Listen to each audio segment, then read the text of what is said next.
আমি আজ খেজুরের লাচ্ছি করব, তো সবাই আমার সাথে থাকবেন আশা করি। চলেন চলে যাই উপকরণে।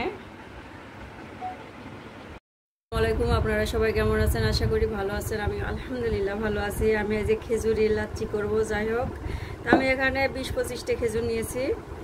আমি বিচিগুলো ফেলে দিছি। তো আমি খেজুরগুলো দিয়ে দিচ্ছি, ব্লেন্ড করে নিব। তো আমি এখানে দুধ নিছি, ডিবে রাখছিলাম, এটা কিছুটা বরফ জমছে।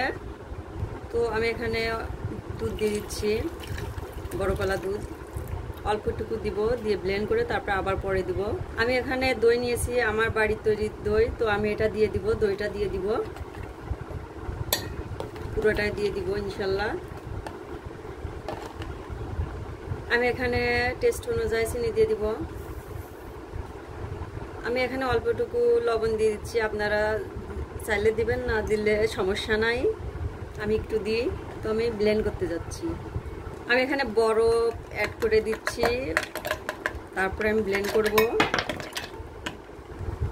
গরমের ভিতর বরফ ছাড়া চলবেই না, মন প্রায় ঠান্ডা হয়ে যাবে। তো আমার ব্লেন্ড করা হয়ে গেছে।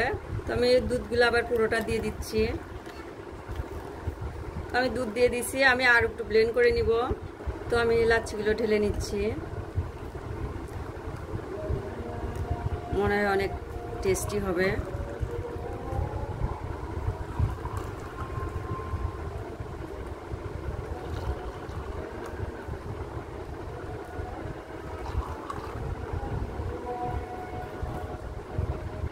তো দেখেন আমার খেজুরের লাচ্ছি হয়ে গেছে। তো সবাই ভালো থাকবেন, সুস্থ থাকবেন। আসসালামু আলাইকুম, আল্লাহ হাফেজ।